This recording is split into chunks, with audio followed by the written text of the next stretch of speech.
नमस्कार दोस्तों, मैं हूं विजया। आज के वीडियो में आपको देखने को मिलेगा एक फर्टिलाइज़र का ऐसा कॉम्बिनेशन जिससे कि आपकी बगिया में होने वाली पैदावार, चाहे फल फूल सब्जियां, जो कुछ भी आपने लगाई हैं उसकी मात्रा जो है दुगनी तिगनी हो जाएगी। आपको लंबे समय तक हार्वेस्टिंग मिलेगी। इसके साथ ही जो है हम आपको आपकी ही डिमांड पर अपनी बगिया की कुछ झलक भी दिखाते चलेंगे और हम जो है किस तरीके से सामना करते हैं अपनी बगिया में आने वाली समस्याओं का।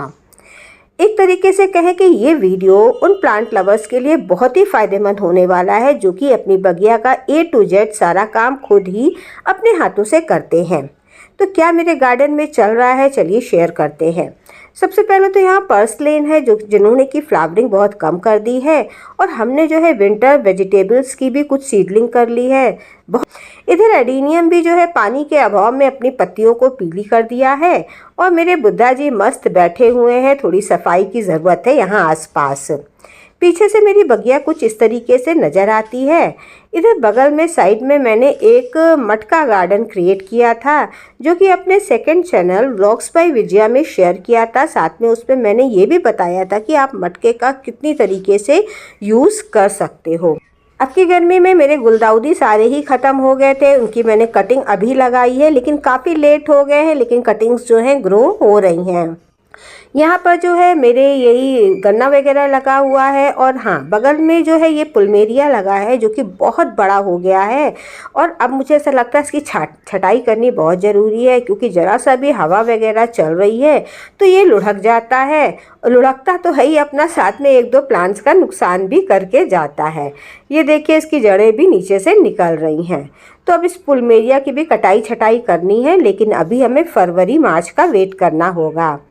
यहाँ पर नाग चंपा वगैरह है, रिपोर्टिंग मांग रहा है क्योंकि इसने फ्लावर्स बिल्कुल नहीं दे रहा है इस समय। तो इसे इंडिकेट कर रहा है कि हमने बहुत लंबे समय तक इसकी रिपोर्टिंग नहीं करी है, तो टाइम नहीं मिल रहा है। जैसे टाइम मिलेगा तो रिपोर्ट करेंगे। यहाँ पर जो है ये मिर्ची में मुरड़िया रोग आ गया है, तो मेरे किसी फ्रेंड ने कहा था कि इसको आप बताइएगा किस तरीके से ट्रीट कर रहे हैं।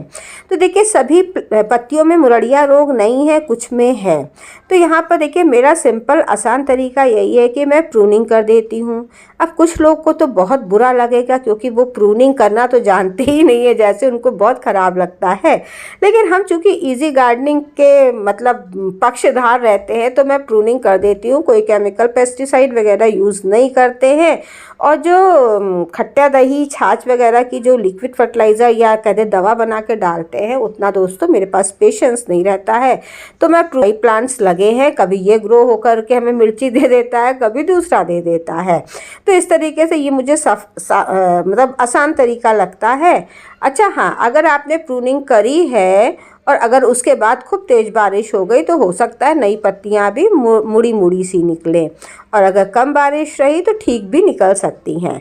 जितना भी ये वेस्ट जो निकला है मुरड़िया रोग वाला, तो इसको मैं बहुत अच्छी तरीके से तेज़ धूप में सनलाइट में सुखा लूँगी और फिर वापस अपने कंपोस्ट में मिक्स कर देंगे। लेकिन ध्यान रखिएगा बिल्कुल सूख जाएगी तो उसके अंदर जो भी वायरस वगैरह या जो भी प्रॉब्लम है वो अपने आप ही ख़त्म हो जाएगी।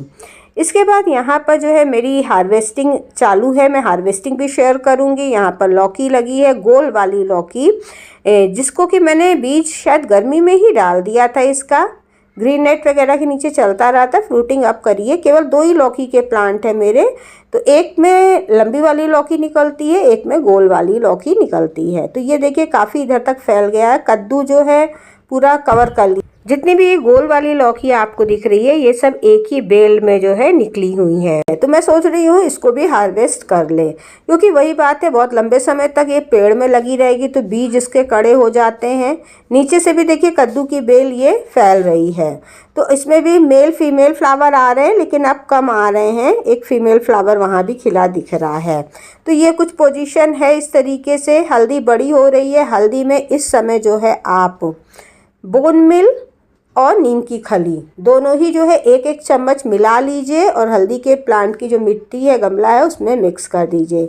ये तरोई लगी हुई है जो कि फ्रूटिंग से बराबर हो रही है, लेकिन चूँकि ये 12 इंच के गमले में है, गमला नहीं ग्रो बैग में है, तो इसमें पानी की रिक्वायरमेंट बढ़ गई है। यहाँ पर ये लोबिया लगी हुई है। अब तो काफ़ी लोबिया हो रही है, तो अब मैं डेली का डेली तोड़ करके इसको डायरेक्ट ही इस्तेमाल कर लेती हूँ। अगर देखिए इस तरीके से लोबिया आपकी भी लगे लगे सूख गई है, तो ये बहुत बढ़िया बीज है नेक्स्ट सीज़न के लिए। तो आप इसको फेंकिएगा नहीं, बल्कि ऐसे ही रखे रखे सुखा लीजिए, और अगले सीज़न में इसको आप, जब अगला लोबिया का सीज़न आएगा तब इसको आप दोबारा से बो सकते हो, लेकिन अच्छी तरीके से सुखा लीजिएगा। इसके अंदर अभी लोबिया के दाने होंगे, जिनको आप छायादार जगह पर 2-3 दिन के लिए रख दीजिए, बिल्कुल सूख जाएंगे, फिर पैक करके रख सकते। 2-3 दिन से ज़्यादा भी लग सकता है, मतलब 1 हफ्ता भी लग सकता है, क्योंकि इस समय जो है दोस्तों 20 सितंबर हो गई है। अब नमी थोड़ी सी बनी हुई है, इसलिए हम आपको सजेस्ट कर रहे हैं। तो यहाँ पे 1 लौकी तोड़ लिया है, एटलीस्ट मुझे लग रहा है 1 किलो के लगभग है, शायद थोड़ा कम होगी, लेकिन काफ़ी वेट लग रहा है। ये जो पीले सूखे से पत्ते हैं, इन सबको भी हटाना ज़रूरी है, जैसे ही टाइम मिलेगा हटा देंगे।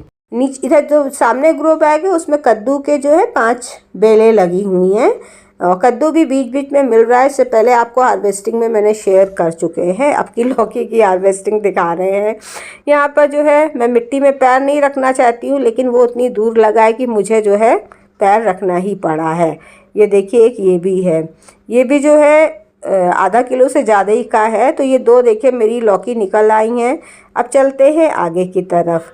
यहाँ पर तो आप जो है, अगर आपने भी हल्दी वगैरह लगाई है, तो इसमें 1 डोज ज़रूर दे दीजिए नीम की खली और बोन मिल का। बोन मिल यूज़ नहीं करते हैं तो रॉक फॉस्फेट डाल सकते हैं 1-1 चम्मच, जो कि आपकी 1 महीने की खुराक पूरी हो जाएगी। फिर 1 महीने आपको कोई भी इसमें फर्टिलाइज़र डालने की ज़रूरत नहीं है।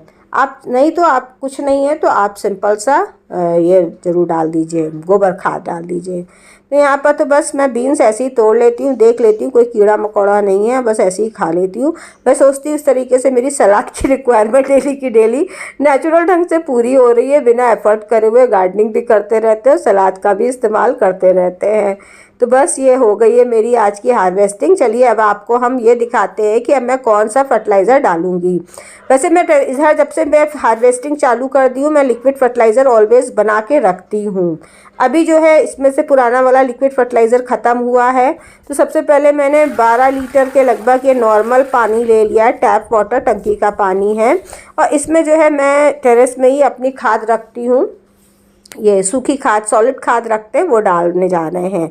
तो इसमें कॉम्बिनेशन बता रहे हैं हम आपको कि इन 4 चीज़ों का कॉम्बिनेशन करिए। आप कहोगे ये तो बहुत कॉमन है, लेकिन फिर भी कॉम्बिनेशन बहुत मायने रखता है। ये सरसों की खली का है दोस्तों।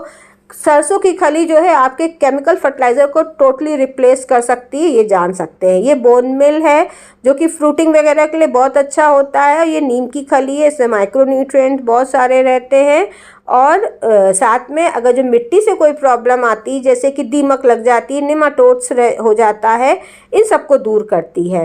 तो ये एक तरीके से फ्लावरिंग फ्रूटिंग प्लांट्स के लिए बेस्ट कॉम्बिनेशन है। इसकी मात्रा जो है हमने सबको मिला करके 10-10 ग्राम्स के लगभग लिया है। 10-10 ग्राम्स लिया है 12 लीटर में, तो टोटल कह दीजिए कि 30 ग्राम्स आपका कॉम्बिनेशन है। तो सरसों की खली को जो है मैं टुकड़ा टुकड़ा करके डाल रही हूँ। वैसे तो ये पानी में जाके 1 घंटे बाद फूल जाती है, तो मिक्स करेंगे डंडे से तो ये अपने आप ही सारा मतलब पिस जाती है, पाउडर फॉर्म में हो जाती है, अपने आप ही मिक्स हो जाती है पानी में। लेकिन फिर भी तोड़ लीजिए तो ठीक रहता है। सभी डाल देंगे इसमें। बोन मिल वगैरह थोड़ा सा टाइम ले लेता है गलने में, तो इसके लिए क्या करेंगे हम वो भी बताते हैं, और आप क्या कर सकते हो वो भी बताते हैं।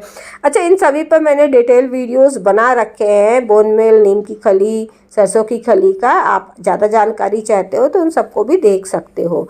तो यहाँ पर दोस्तों मैंने वेस्ट डिकम्पोज़र का घोल मैं मिला रही हूँ। ये जो है मैंने समझ लिए 12 लीटर में आधा लीटर के लगभग मिला दिया है।